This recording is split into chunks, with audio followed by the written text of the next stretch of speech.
So today I'm going to teach you active and passive voice. Are you all familiar with active and passive voices? Yes? Yes. Active and passive voice.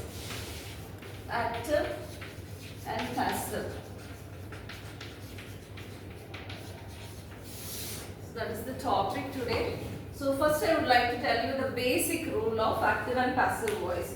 So normally in all these sentences you will have subject, verb and object in English.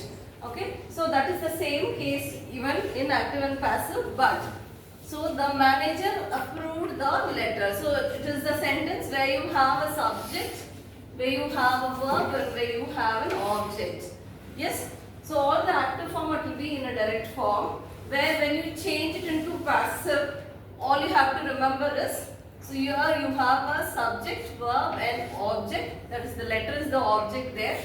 So this should be interchanged when you change into passive form, that you have to remember. So all the active sentence will always be in subject, verb and object form, that is the basic sentence structure.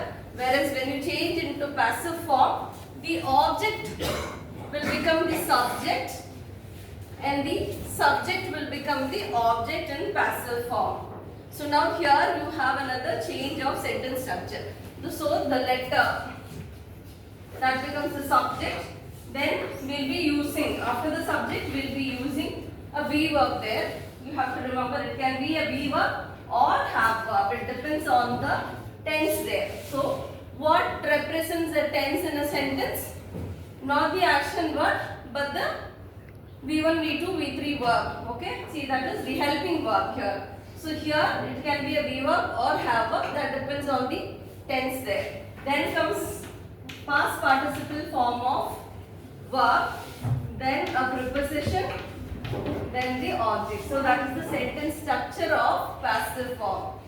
So first thing you have to remember is when you change active voice into passive voice, subject object interchange, that is the first thing. So subject in the active voice becomes the object and object in the active becomes the subject. That is the first step that you should remember. After that, after the subject, there will be a be verb or have verb for sure for all the passive form. Then comes a past participle form of verb, then followed by a preposition and then comes object. Okay, so this is the sentence structure of a passive sentence. Is it clear? So this is the first rule. And the second thing that you have to remember is, so just go to this example. She writes a letter. So here, what is the subject? She is the subject and a letter is the object here. So when I change into passive form, it is like a letter and is written by her. I change it. Where here, if you see, why am I using this as it's a be verb. Okay. Yes. So it's be verb. Anything is are, am or was, where any be verb and have, has. So particularly if you see here, the active sentence is in simple present. She writes a letter. It is in simple present.